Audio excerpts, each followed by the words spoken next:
The last visit. I still remember that night and maybe will never be able to forget it all my life. It was about 2 a.m. past midnight. Mostly by this time I'm at home, but I don't know why. That particular night I was still out there. Providence or predestination. The sky was mildly overcast, but the moon would appear and disappear as if playing hide and seek with the clouds. Stars were there, but few and far between. I had parked my cab outside a small railway station, and while reclining in the driver's seat, I was holding an old newspaper, just going over headlines in a rather indifferent manner. I shouldn't have expected picking a passenger at this time, but for some odd reason I was still out there, as if I had an appointment to pick someone. It wasn't too long that I received a message on my phone about picking a passenger from a few blocks away. I read the address carefully and rolled out my cab in the dead of the night on a rather deserted road. With low music playing on the radio, I headed for the house where I was to pick my client. In a few minutes, I was in front of the house of my passenger.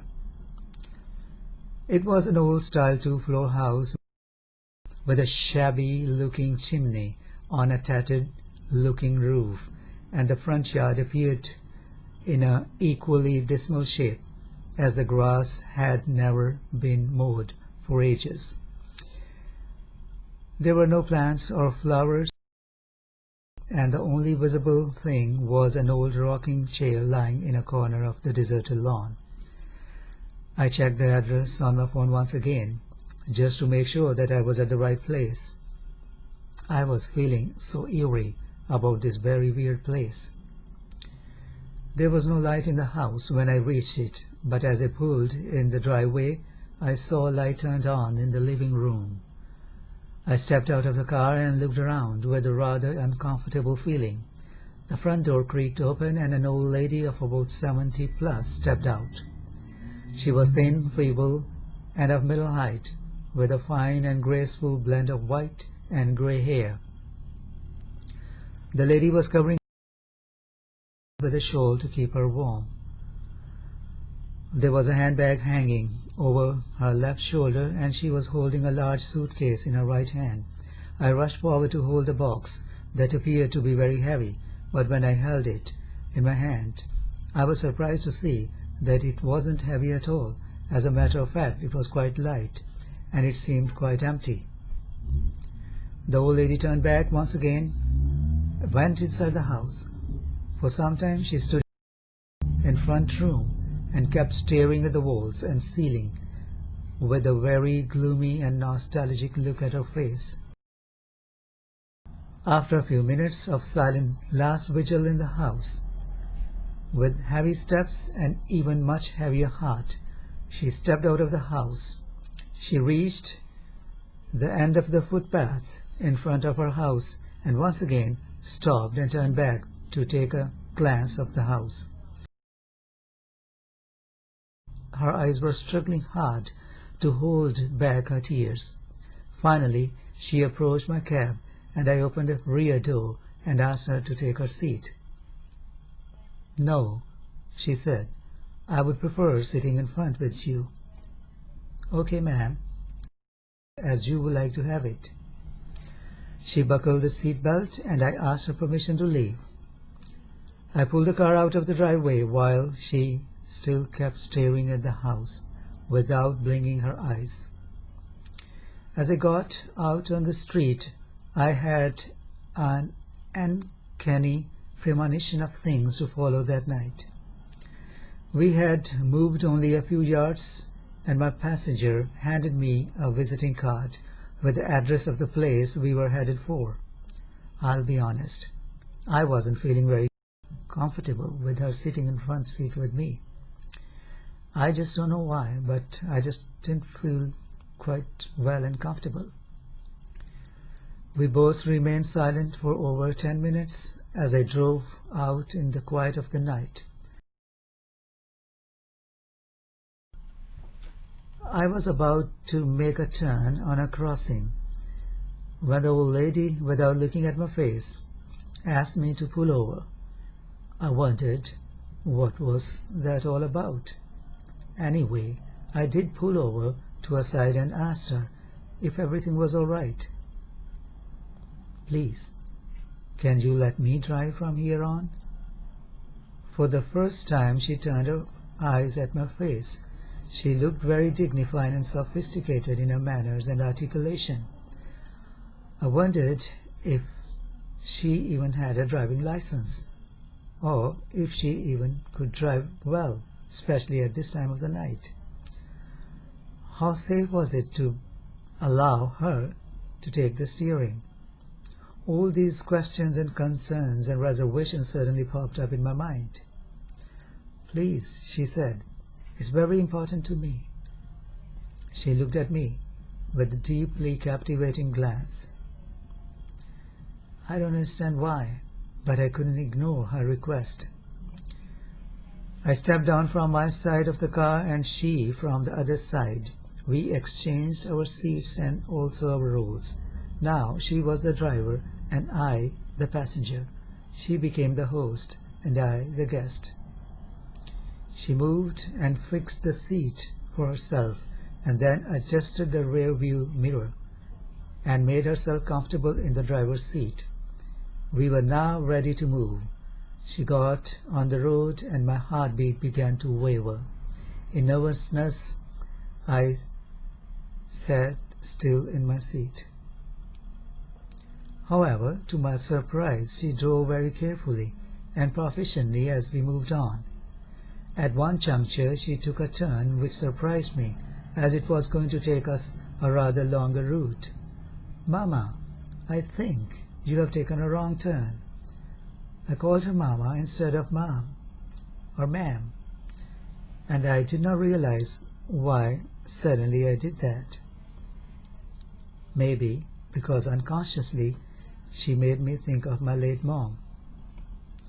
"Don't worry, son. I'm familiar with each street of this city. It's my city. I grew up here. These streets are no stranger to me." My driver kept on going for some time. There was no conversation between us all this while. Then she turned a corner and stopped in front of an old deserted building. This used to be a school, a Catholic school. This is where I went to school for the first time in my life. I could see some old swings and playground for kids with all the colors now faded completely. This is the place where I started my education. "You must be a little girl then." "Yes, maybe 5 or 6. She heaved a deep and a heavy sigh and then moved on. She then continued for some time until we reached in front of a convent school. She stopped there and stepped out, and there, for a short while, she returned and sat in the car and said, "This is where I completed my high school. All my school friends have now moved all over the states. I don't know where they are now." This must be very saddening for you. You must be missing them quite a lot. Yes, I do miss them. I feel sad, lonely, and even abandoned after having lost all the contacts. I felt guilty about asking this question, so I restrained myself from asking any more. For another 20 or 30 minutes she kept on driving at a very low pace. At her own will, she would stop at some places and then move on. The night was wearing out, and we kept touring the city in the dead of the night. She then stopped in front of an old town restaurant and told me that this is the place she loved to come with her friends. Just a few blocks away, she again turned a corner, and we stopped in front of one of the city's oldest educational institutions. My college. This is where I spent the best time of my life. All the best friends I came across in my life were from here. I wish I could go in the past. I wish I could go back and sit in the tavern just one last time. The library, the concert hall, the classrooms. Oh, what a life that time was. What a life. I miss it. Oh God. I do not remember how long we kept going from one landmark to the other landmark of the city. Her eyes kept straight on the road while she kept driving. Hardly did she turn her face to look at me. I felt as if she is not only in control of my car, but also of my whole being, my thoughts, my feelings, and even my fears. We went past the old YWCA, the City Hall, some old theaters, and a football stadium. She would speak about some of those places and sometimes would just halt in front of those buildings, gaze at them for some time, and then move on. How far is the beach from here? The beach? I was startled at her question. No, this is not going to happen. No way. I revolted within me, but was unable to utter a word. Yes, the beach. About 3 miles, I guess. In a moment, I had succumbed to her will. I don't know why. Which direction is the beach? Well, southeast, I guess. Keep telling me where to turn. I'm going to the beach. We are going to the beach. At this time?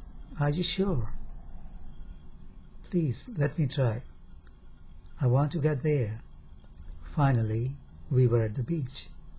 She got off the car and I too quickly went out to follow her. I was nervous. I was anxious. I was afraid. It's all right. I'll be fine. I just wish to be alone. I just want to look at the waves in the silence of the sea and the silence of the night. The dead of the night, the dead of the sea made me feel even more nervous and fearful. I remained behind while she took off her shoes and began to walk on the sand. She would take some sand in her hand, feel it, and then throw it away. Each time she went closer to the waves, I was panicked. I was scared. Thankfully, the sea was calm at that time of the night. Finally, she turned back and came to the cab. The apron of her dress was wet, and her feet had gathered some sand. She took off the sand and wiped her feet with a tissue paper, and once again we were ready to leave. We were back in the center of the town. Once again she stopped at her own will. This time it was a church, an old church with old classic Gothic-styled architecture. The church itself appeared to be meditating in the quiet of the night. She got out and went on the steps leading to the front entrance of the church. She signaled me to remain inside the car. I watched her stand on the steps and looked at the tall steeple of the church. She was then saying some prayer in her heart. Her lips were moving, but I heard no sound. The night was giving way to the dawn. The few stars that were there a couple of hours before, too, had now vanished. The moon appeared to have moved further away in the horizon. She returned to the car and, handing me over the keys, said, "Please, you are going to drive now. From here, you are taking me to my destination." I felt relieved at her offer. "Are you sure?" I pretended to be in no hurry to take the keys. "Yes, please. Let's go."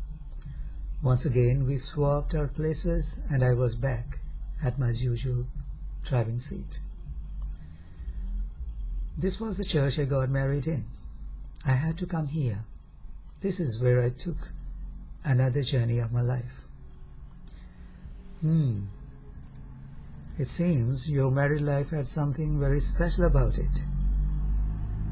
Well, my husband, he was a good man, not an angel, yet a very nice gentleman.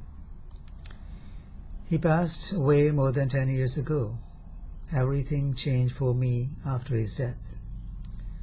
You know, they say time heals all wounds. Well, that's not true. At least not true for me. I still miss him.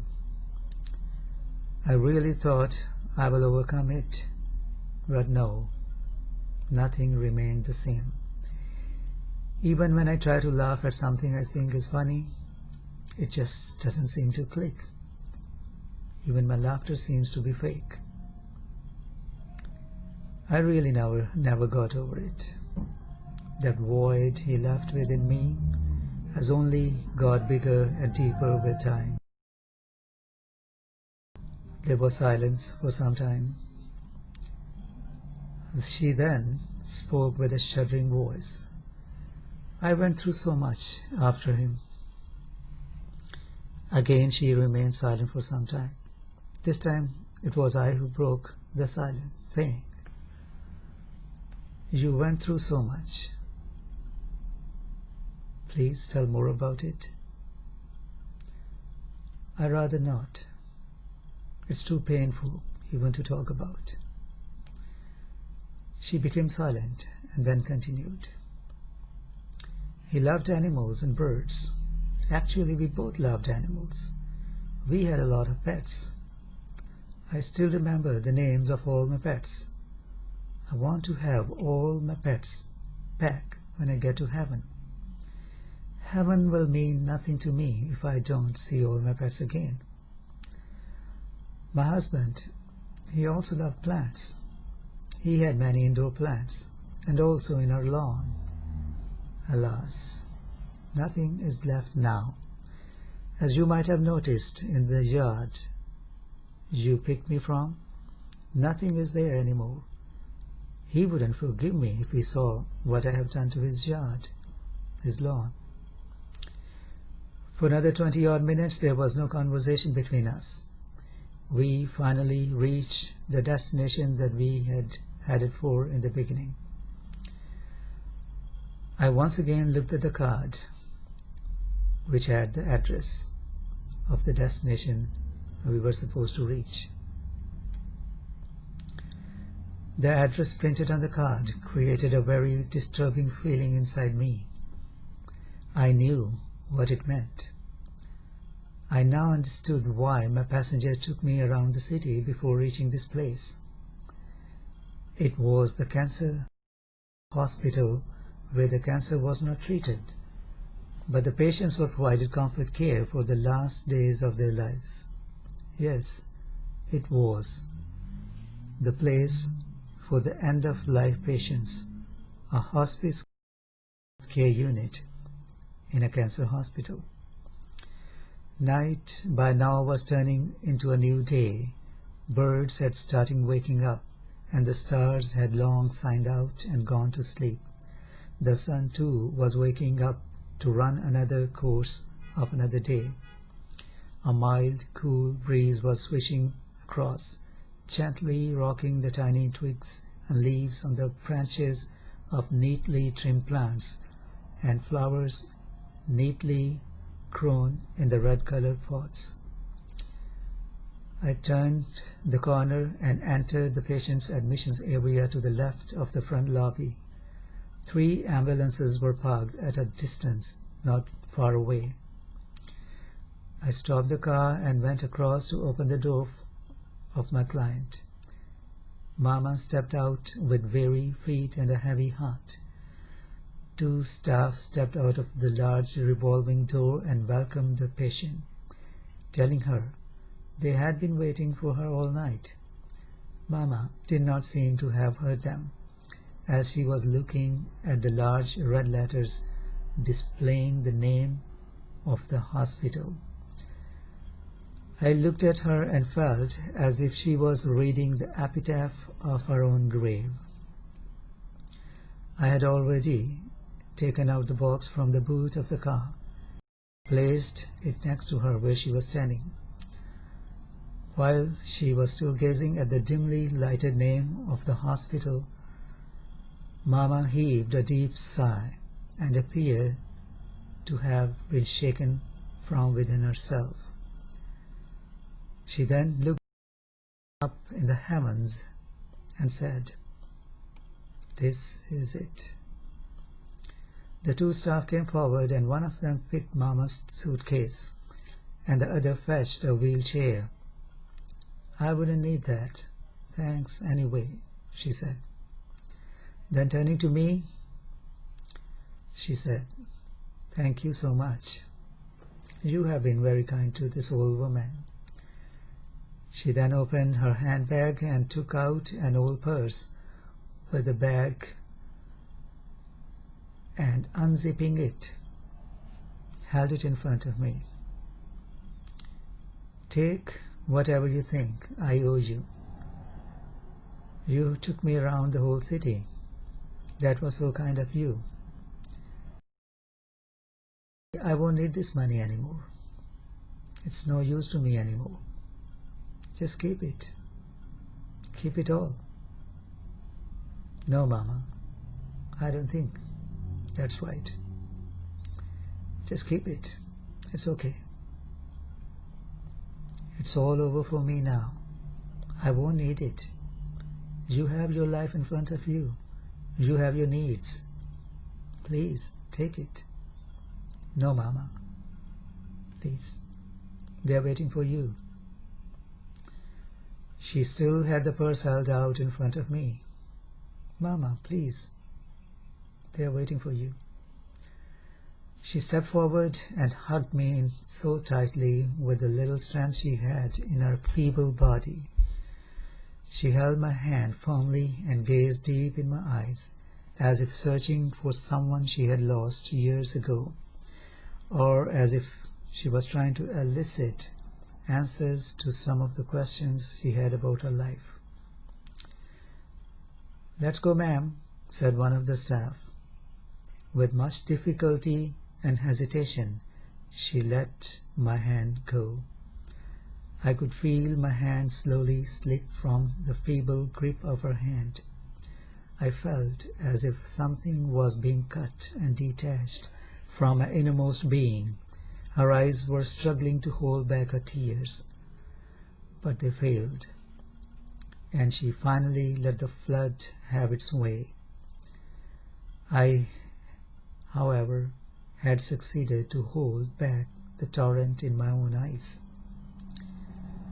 lest I make it even harder for her. Mama was escorted to the main entrance of the patient's check-in, and just before making her way in, she turned and waved me goodbye. I acknowledged the wave with a nod of my head. The door behind her shut with a thud. The noise of the shutting door to me sounded as if the lid of a coffin had been shut. I stood there, if lifeless, unable to move even an inch. Dawn had broken outside the hospital, and inside, a life had gone into its final twilight. But who am I telling this story? I'm not a taxi driver, and all the incidents of this story I shared with you did not happen on the road, in the city center, or on the beach. All this happened on the floor of the cancer unit of a hospital. I listened to the patient's story, allowing her to take me through all the events of her life, the way she wanted to share them with me. I allowed her to drive me through the memory lanes and alleys of her life. This was my last visit to the patient, and I still remember her last words in my last visit to her. I asked her, "How was your life, Mama, if you were to say it in few words?"